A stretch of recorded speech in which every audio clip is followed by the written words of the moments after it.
Hi, and thanks for joining me today for the webinar Podcast Guest Appearances How to Make It Pay. And what I mean by that is how to effectively use podcast guesting to get you in front of new, more targeted audiences, to grow your client list, elevate your brand, showcase your expertise, and just generally have a huge positive impact on your business and where you are right now. That's what I mean by making it pay.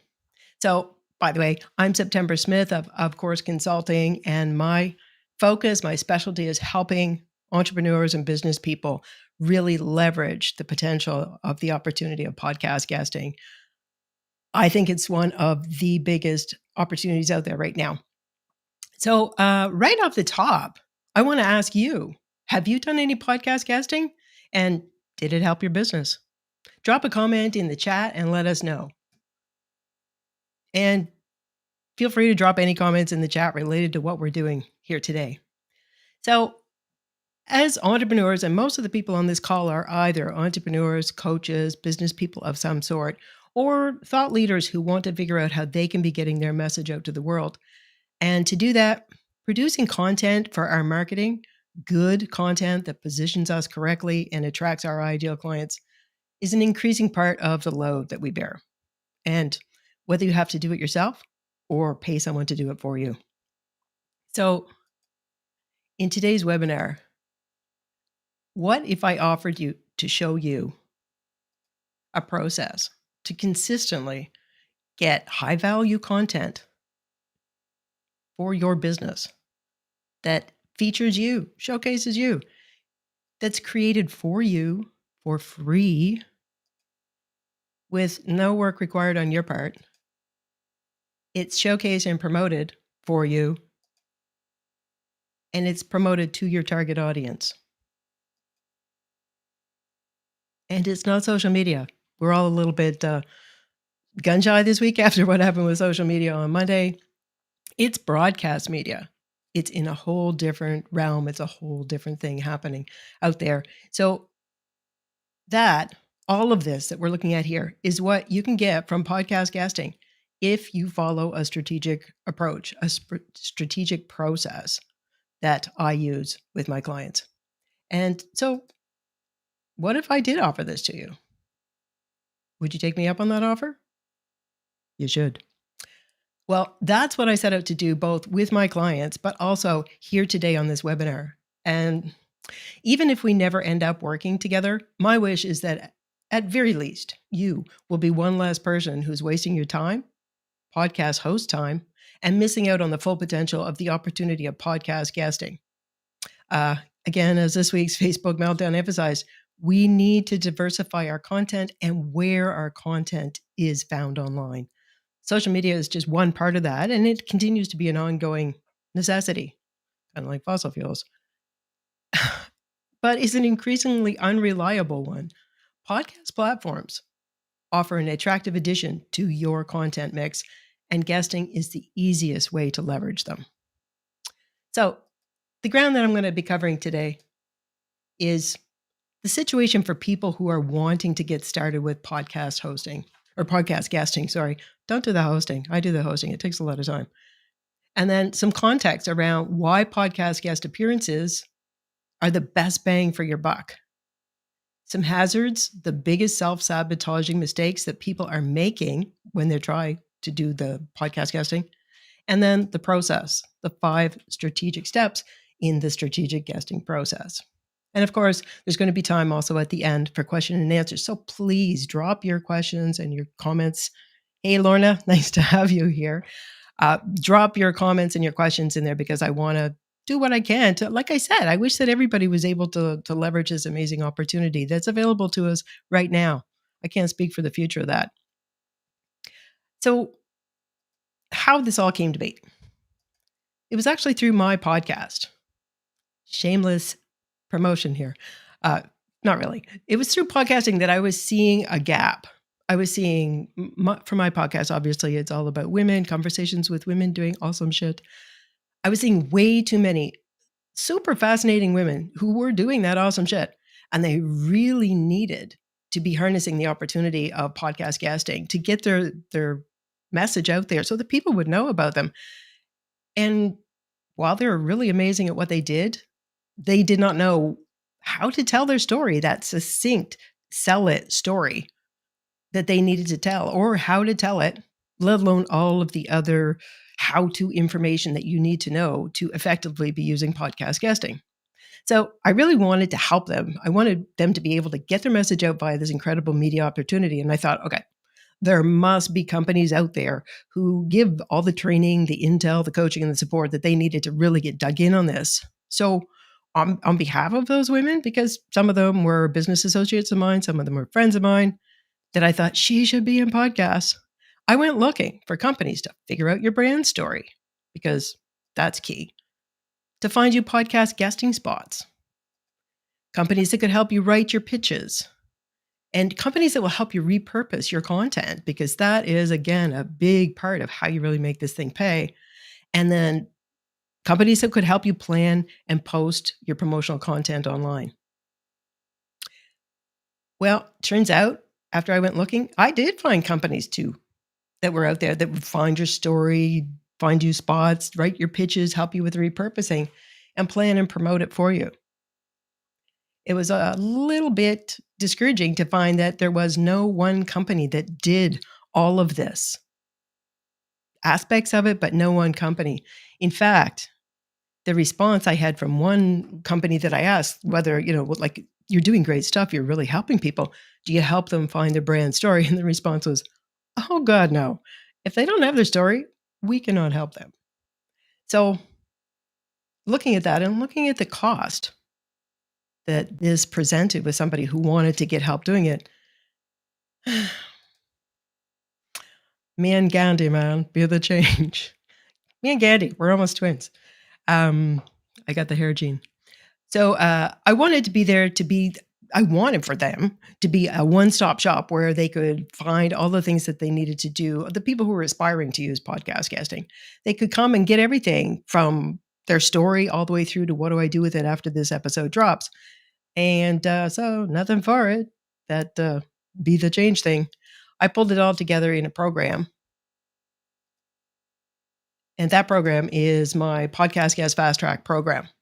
Because the change that I want to see is for entrepreneurs and small businesses, the people who need a leg up and to get over the hurdles that are in front of us, to be able to easily and profitably leverage the opportunity of podcast guesting. So let's revisit the question. Have you done any podcast guesting? Did it help your business?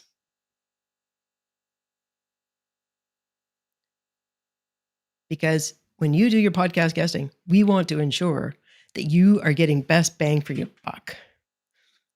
Oh, yes, Joyce says, hi, great to be here. Yes, I did, and it helped my visibility.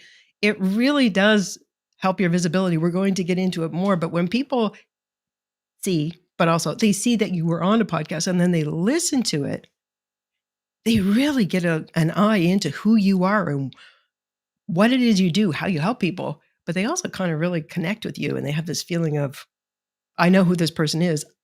That know, like, trust journey that our clients have to go on, you've moved them rapidly through that to know and to some degree, hopefully like and trust. And Productive Podcaster says, yes, it definitely helped. It totally does. You're raising yourself up out of the, dare I say, the muck of social media and putting yourself in a whole different place in front of a whole different audience. Because, well, we'll get into that. The people that listen to podcasts are coming to podcasts with a whole different agenda than people who are on social media. Okay, so like I said, it's the best bang for your buck. Fave Lifestyle says, I've been on about 10 podcasts. Yay. And I've had one person. We have to do something about that. Sorry, if you've only had one person reach out to you, we need to do something about it. Let's talk. So anyways, best bang for your buck. Why do I say that this is the best bang for your buck? Well, for the very first thing, it's free. I don't have anybody else banging my door asking to make free content for me. Also, there's the higher perceived value and authority involved with podcast episodes, as opposed to something that you created and put on social media. There's Let me get into that a little bit. The higher perceived value is not just because you're not on social media and you're in this curated, elevated, perceptually elevated space. Like I think of it as like Netflix for audio, but also there's the interview aspect of this kind of thing because when you are being interviewed, psychologically, the listeners or the viewers see you as being uh, given authority and cred by the person who's interviewing you. This is the authority. I'm asking them the questions. We should all be paying attention to this. So there's the higher perceived value and authority that you get from that. There's the longer and deeper engagement. We know that as compared to other forms of content, podcast episodes are on an average 45 minutes. That's around the average right now.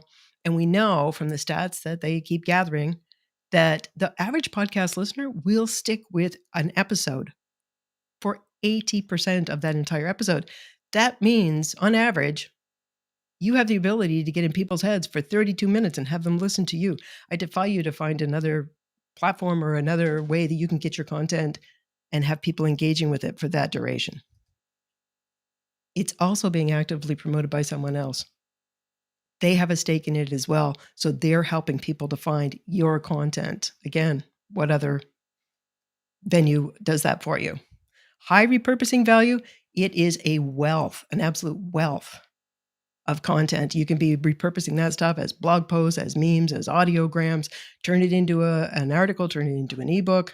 It's ridiculous what you can do with podcast guesting. It's what is often referred to as anchor content for your business. There's the long life of this. I had to throw up this meme. I know I use it a lot, and it would be possible to actually increase the size of that. This little meme that I discovered a number of months back just blew my mind. This was a study done 3 years ago and widely circulated online, talking about how long does your social media content last. And on average, they found that the content that you work kind of hard to produce, if it was on Twitter, it's got a life expectancy of about 18 minutes. Unless you're a viral sensation, it's probably gone. It's not doing you any good after 18 minutes. Facebook, 5 hours. 21 hours on Instagram. That was 3 years ago. I would bet that that number is a lot less now. The very longest, this is all minutes and hours, podcast episodes have a longevity measured in years, estimated 5 years. And it's one-way broadcast media. It's not social media. There is not a swarm of people trying to get in on top of what you put it up there. It is up there, sitting there pristinely in its position to be found in its curated way. You don't have people coming in and putting pictures of their breakfast and their cats and talking about their grandchildren or their whoever. It's broadcast. It's push. It goes out to the people who come and ask for it. So best bang for your buck. Wait a minute, I gotta go back. I forgot to mention this one thing.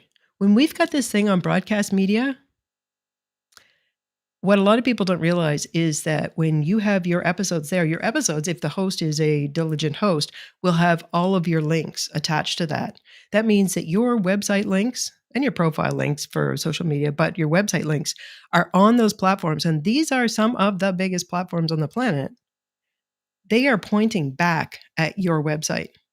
Those are what we call high domain authority websites like Google Podcasts, Apple Podcasts, Spotify, Stitcher, Deezer, et cetera, that they are pointing back on you, elevate your ranking in the search engine ranking. Your SEO goes up just because you're on podcasts.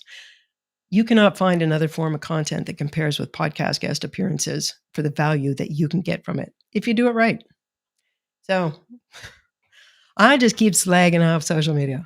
Social media marketing, trying to market your business on social media is more and more like, I feel, standing on the corner outside of the mall, yelling at the cars as they go screaming by you.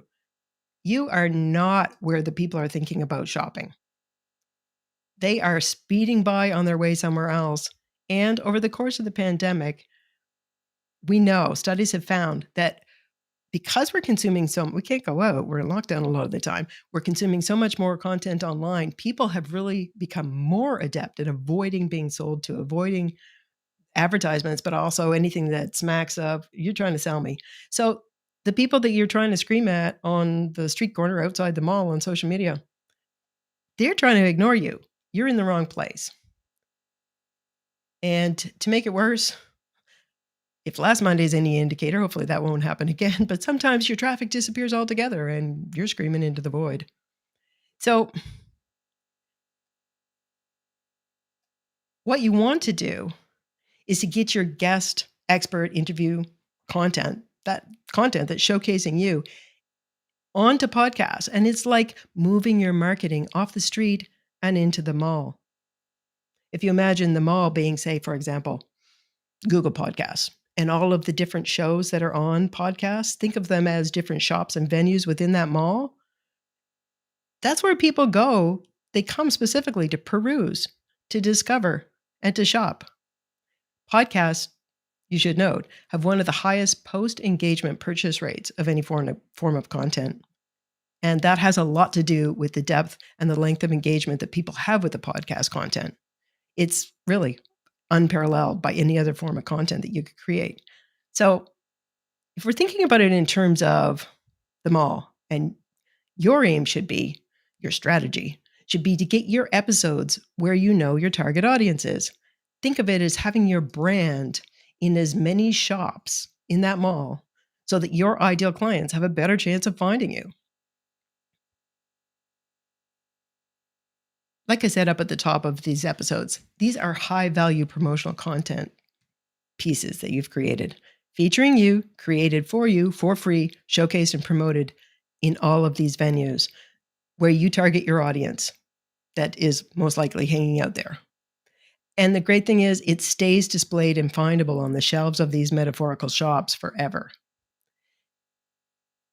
And just to geek out a little bit, just to let you know, this mall, this whole thing where all the collection of all your stuff is hanging out, this is replicated on every one of those big platforms: Google Podcasts, Apple Podcasts, Deezer, Stitcher, iHeartRadio, Alexa, Amazon Music. They're now on Amazon Music, and you can get it on your Alexa thing in your house.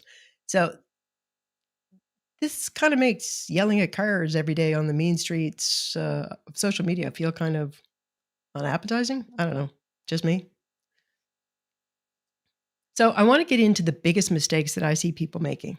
And really, everything is relative. Mistakes are relative. They are totally goal dependent. So if your goal is to go on a podcast, to just be able to say, I was on a podcast, or to help out a friend who's got a podcast and just needs somebody they need to talk to, or to have a chance to chat with a host on a podcast, that you really admire, then if that's your criteria, if that's your goal, mistakes would be something more like calling the host by the wrong name or saying something that you would regret later. The stakes are very low. So mistakes, yeah.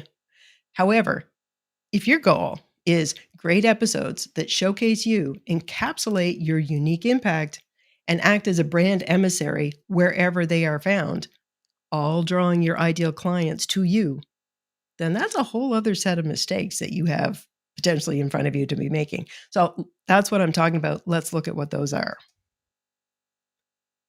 The biggest mistake that I see out there is talking about random stuff. I had to edit this morning. I woke up in the middle of the night and I said, you can't say random shit. That sounds terrible. So it's random stuff, talking about random stuff. That's the number one mistake I see. You've got a goal. Your mission is to get in there and have an interesting, engaging conversation with the host that achieves one thing: an episode that, when listened to by your ideal clients, resonates strongly with them, telling them what you do, why it matters to them, and how you help them. Also, not inconsequentially, what a joy you would be to work with because they get to see your personality or hear your personality. And that's good too, because it's a vetting process. The people that are your people are hearing you, they're getting to know you, and it's like, hey, I really like her, or oh my God, I couldn't stand her for a minute. So if this is what we're trying to achieve, that's a pretty tall order. And that only gets achieved by talking about just what pertains to those criteria: the what you do, why it matters, and how you help. Of course, it's going to be all clothed in an interesting conversation, but at the core, that's what you're talking about. So if you find yourself talking about things unrelated to you and your business offering, you are screwing up your episode.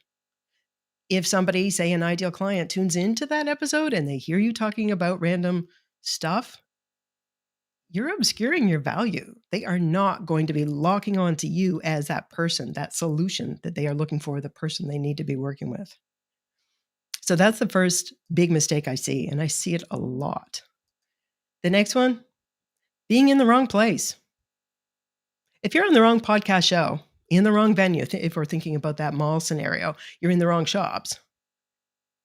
Like, for example, let's metaphorically say you are designer silk scarves, but you've got your little brand pieces, your marketing bits in the sports store, and you've got it in the hunting and fishing store, and you've got it over there at the yogurt kiosk, and you've got it over at Home Depot just for good measure.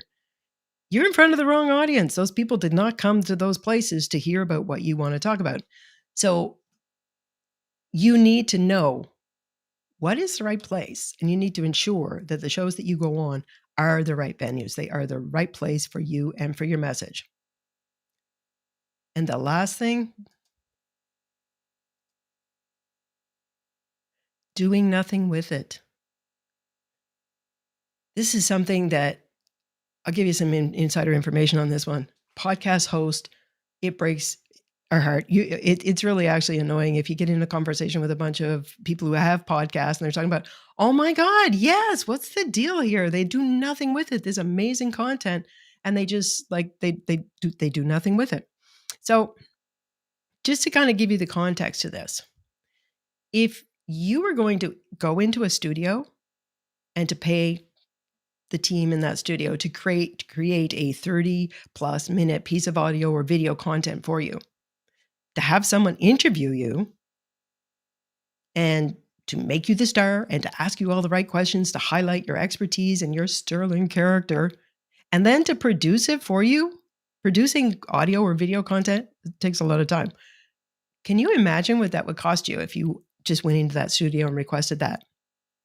That one piece of marketing content would cost you thousands of dollars if you paid for it. Would you pay for that? Would you lay out that kind of money and then just never use that content? Never tell anyone, never broadcast it, or ever use it in your marketing? Never leverage it to get all your money's worth out of it?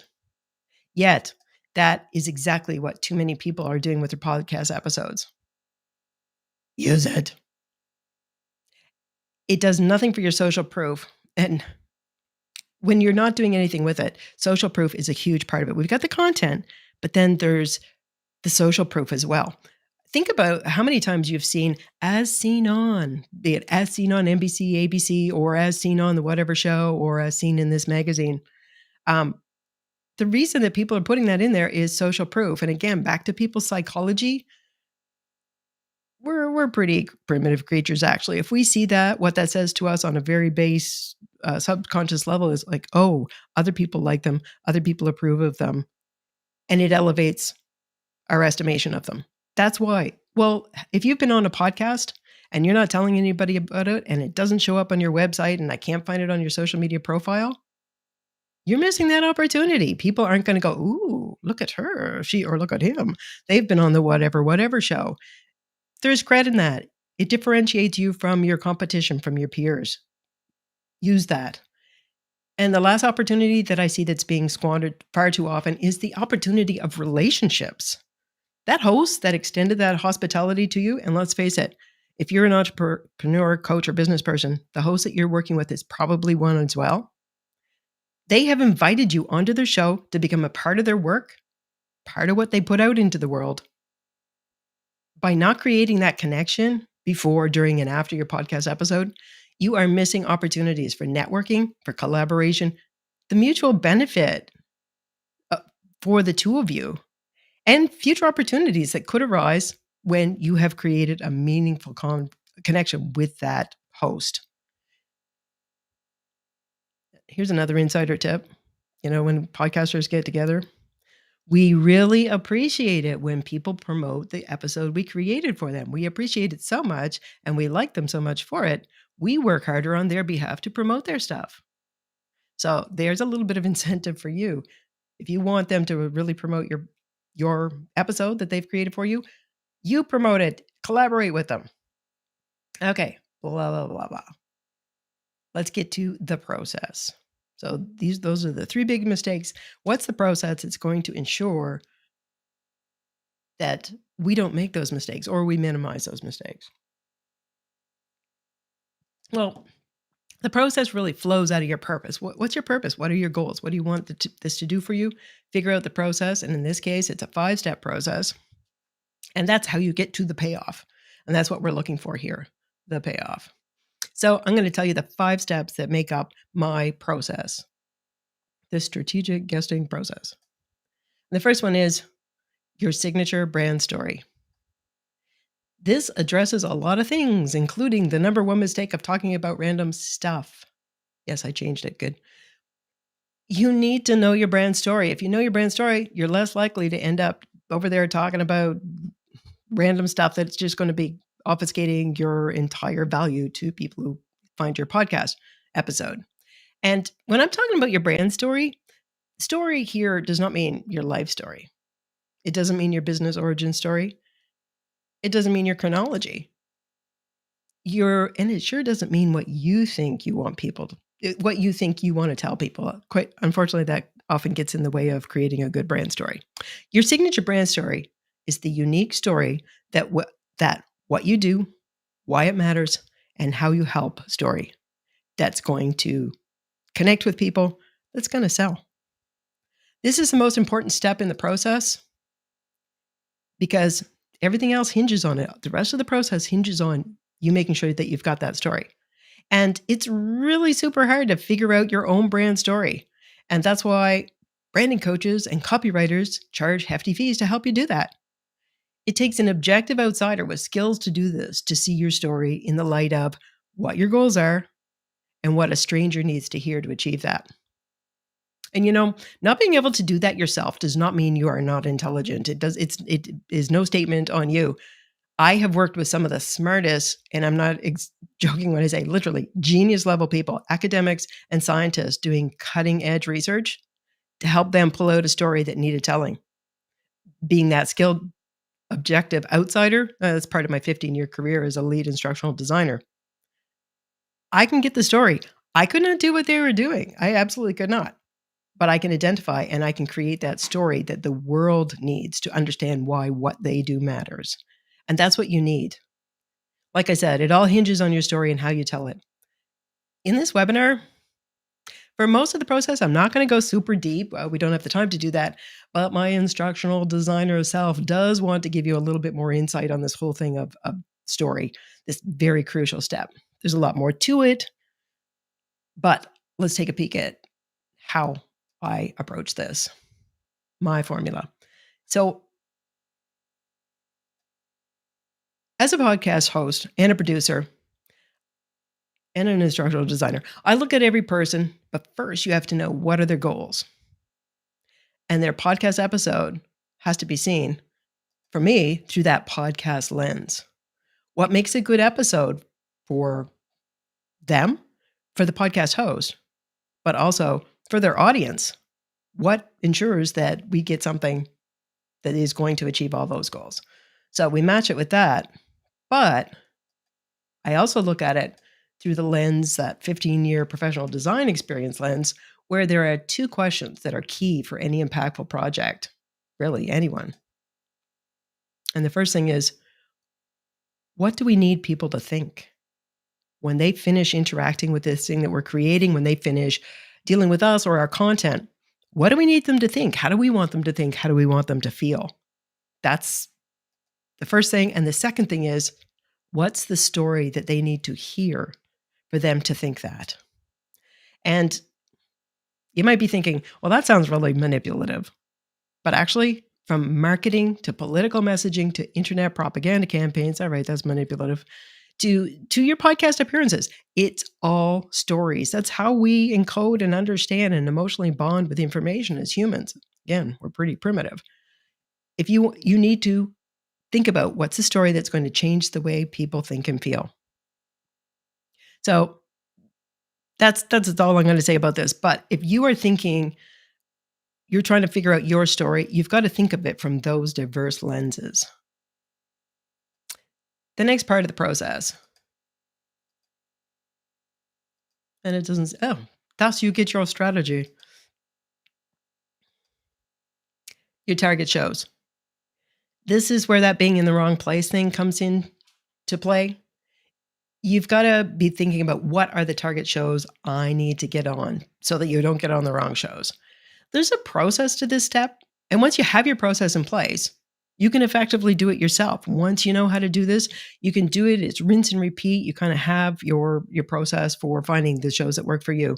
Or you can hand that process over to your VA for them to do it for you. And then you never run out of bookings for podcast guest interviews to keep your profile and your audience growing. Or you can hire one of those companies that I mentioned before, that are going to help you find your shows. It usually starts at 2 shows per month for that base price, and it rises from there. And again, a little bit more intel. As a podcaster who's regularly contacted by these companies, just this morning being the latest one, I can tell you that most of these companies do not carefully choose the shows that are actually best for their clients. Most of them use a real scattershot approach and often just sending out stuff to the same shows, which they haven't even checked in the first place to find out if it's the right show. They just send out scattershot emails. Hey, and I have to tell you, if I get one more email about how, for example, Dr. Bob, the holistic dentist, would be a great fit on my podcast, which is currently all about women doing awesome shit in business, I feel like contacting Dr. Bob and telling him that to save his money and stop working with these companies. But anyways, you can do it yourself if you know what you're doing, or you can hire somebody to help you. Not all of them are quite as shitty as that, but whatever. Okay, so I said it. We've got step 2, find your target shows. You've identified the show that you'd like to be on. You've done your homework. They would be the perfect show for you to be on. The next thing is pitching the show. I call this your get booked pitch, because pitching is an art. That's why people charge to create your pitch for you. There is a process, and you need to have your pitch created, ready, and you need to customize it to send out. And you also need to know who to send it to. But also, a lot of it is mindset. I have to say, all right, when you're thinking about pitching, think about it as if you're on a dating app. I'm sure all of us or none of us, I don't know, have been on dating apps before. So you're flipping through there and you think, oh, they're interesting. Oh, I would like to connect with them. Would you message that person and say, I'll be your boyfriend? No. Well, if that's not the way to go about it, you're not going to be successful. And it's the same for podcast guesting. And if that comes as a surprise to you, save your money, don't go on eHarmony. But you also might want to hire somebody to help you pitch for podcast opportunities. Remember, all of that work that you're asking them to do on your behalf, remember all that stuff they're creating for you? They're doing you a favor.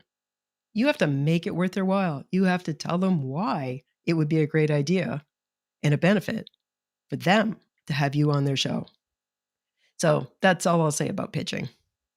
The 4th step is your ideal appearance. You need to have the right equipment. Yes. For some people, it's like, what? I have to buy equipment? Yes, you might have to invest in some equipment to facilitate people making literally thousands of dollars of free promotional content on your behalf. I think it's a small investment to make.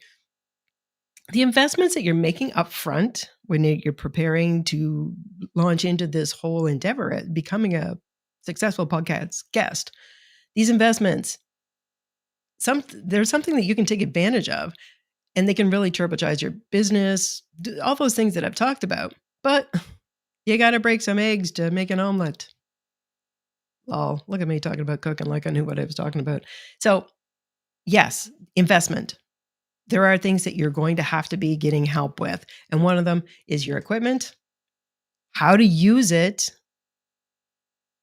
Just because you've actually bought the equipment, I'm more than happy to tell people the best equipment for them. We look at their situation. We figure out based on your goals, your budget, how you'll be using it. I can tell you the equipment that you should be getting that's the best. Again, bang for your buck for ease of use, ease of setup, great outcome, and your price. But also, you need to know how to use it. I've actually had people come on a podcast show with their microphone turned around backwards and they didn't know it. The other thing that you need to know for your best appearance is how you show up. And part of that is how you show up, how you speak into the mic, or if it's a video podcast, how you show up on camera and on screen. Also, your backgrounds, your whole appearance, the aesthetic of it, what you need to know that stuff. But it's also how you deliver, how you're delivering your message, that authentic voice that comes with really, as much as it's our authentic voice, sometimes it takes a lot of practice and some coaching to actually find that voice that is comfortable for you and it's real. And when people hear it, they know it's real and they want to connect with you. So your ideal appearance kind of covers those things. And the last thing in the process is your make it pay marketing plan. And this comes back to that doing nothing with it thing that I was talking about, that big mistake. You've got to have a plan for how you are going to avoid making that mistake and also how you're going to make hay out of this thing. This step is the place where you have that ongoing work. You are going to have to, every time there's an episode, you're going to have to be doing something with it. But hey, what a great problem to have, having so much free promotional content that you have to find a way to promote and put out there to the world. Most of us don't have that option. So when you've figured out your rinse and repeat strategy and process for this make it pay marketing, how you're going to leverage that content from each podcast episode, you save a ton of time. Because when that episode drops, you're not going, oh, what do I do? What was I supposed to do with this? What you've got a process, bang, bang, bang. You know that this is what you do. And you also collaborate with the host. But the really nice thing is you can create a document, a standard operating procedure from your process. And again, hand that over to your VA so they know exactly how to leverage your episode and how to interact and collaborate with the host or the show team to get the very best bang for your buck on every appearance. So, content, social proof, relationships, those are the things that you want to make sure that you cover off there. So, you know what? I talk fast. I have run down through the potential of podcast guesting for your business when you use strategic approach in what you're doing. And it's my strategic guesting process. But even if you had the entire process nailed down and were ready to start today, it can be 2 months or more from that first pitch that you send out, assuming that your pitch is successful, to when your episode is broadcast.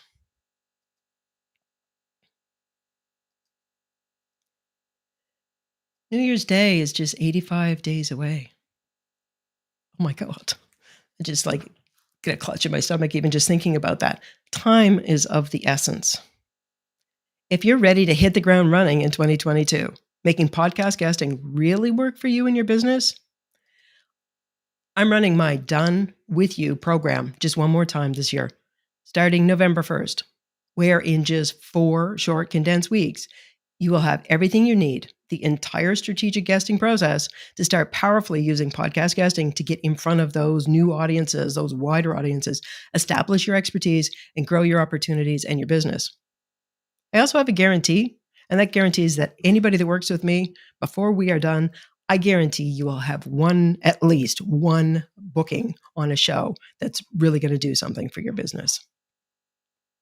This is your chance to break through to a whole new level in your business in the new year.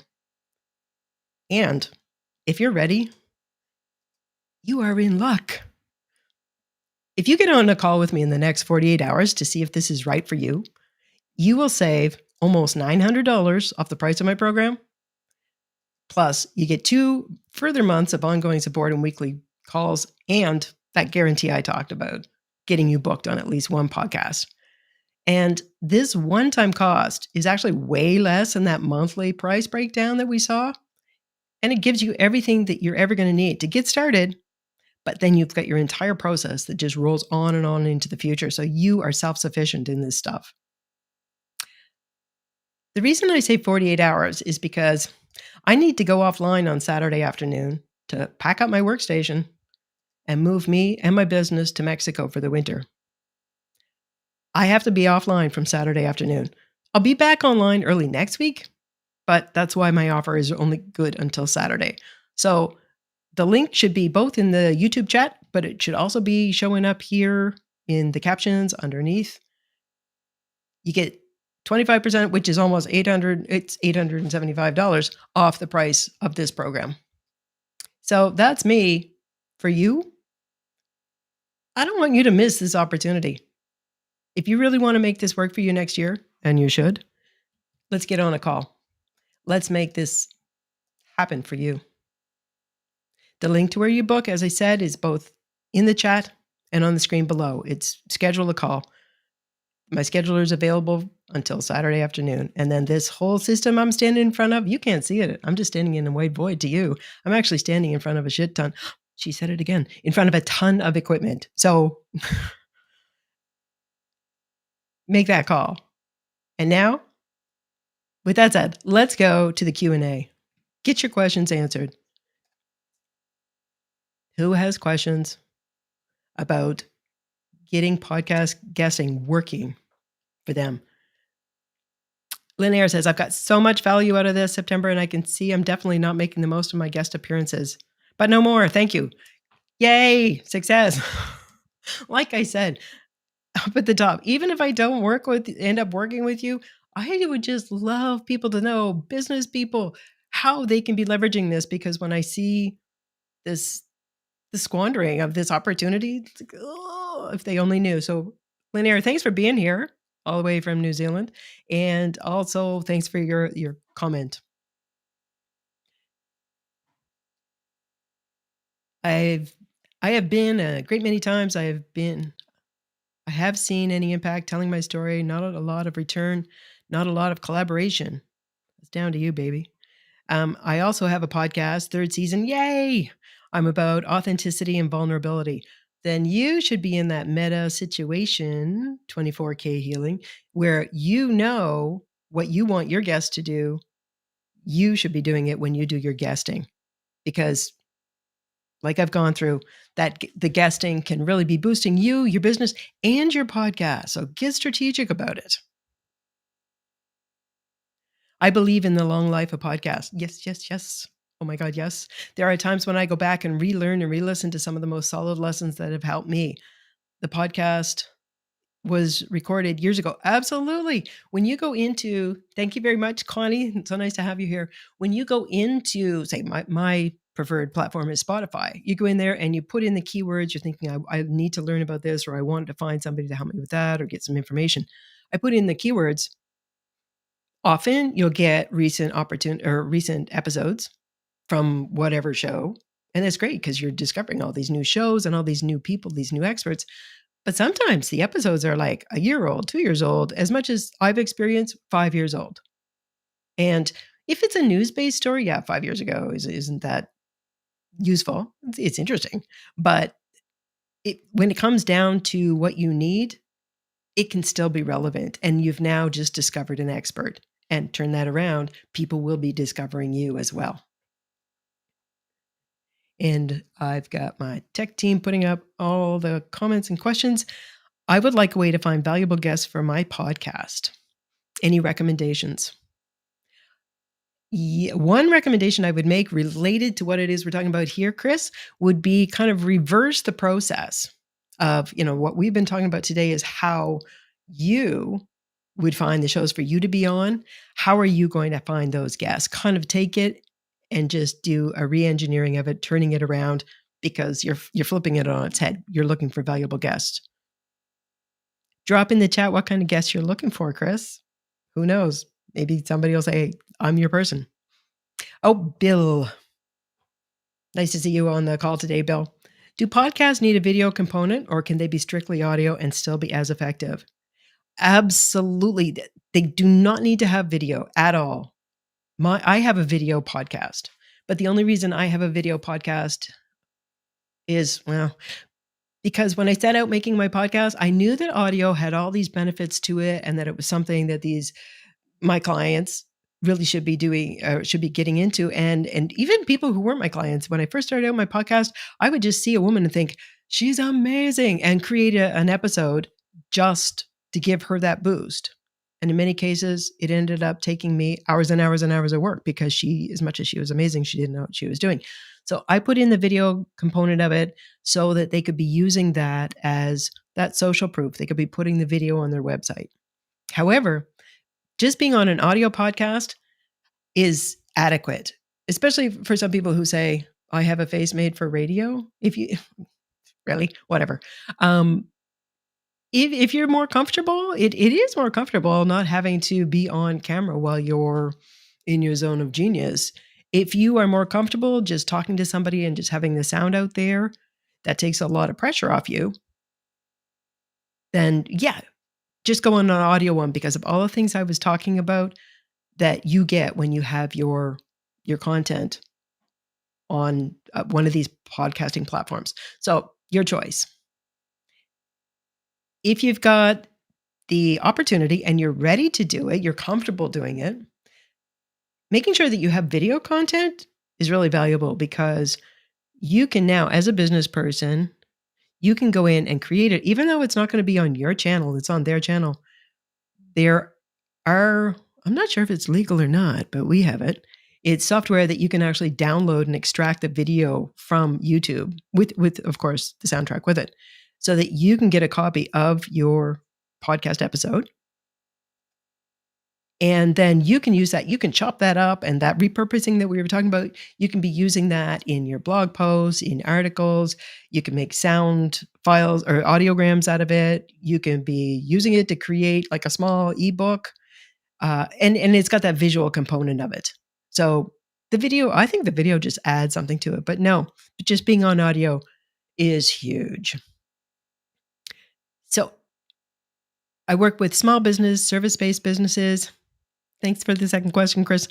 And I give them tips on how to grow their business. So, okay, you both as a guest and a host, that is a very valuable combination of topics that you want to be out getting your message out in the world. Definitely you're one of those people, and not all businesses apply here. You're one of those businesses that you should be doing both hosting and guesting, which is an extra load for you, Chris. But you've got many different themes that you want to be talking about. When you're doing your guesting, you're strictly talking about, remember that thing about what it is you do, why it matters to people, and how you help people. So on your guesting, you stick to that strategically. You can talk about whatever you want if you don't want to be strategic, but you want your episodes where people find you outside of your podcast, just telling them, who is this person and how does she potentially help me? And then on your podcast, you've got so much more to talk about, so much more value to share with people. You can go wider. So you're the kind of person that should be doing both.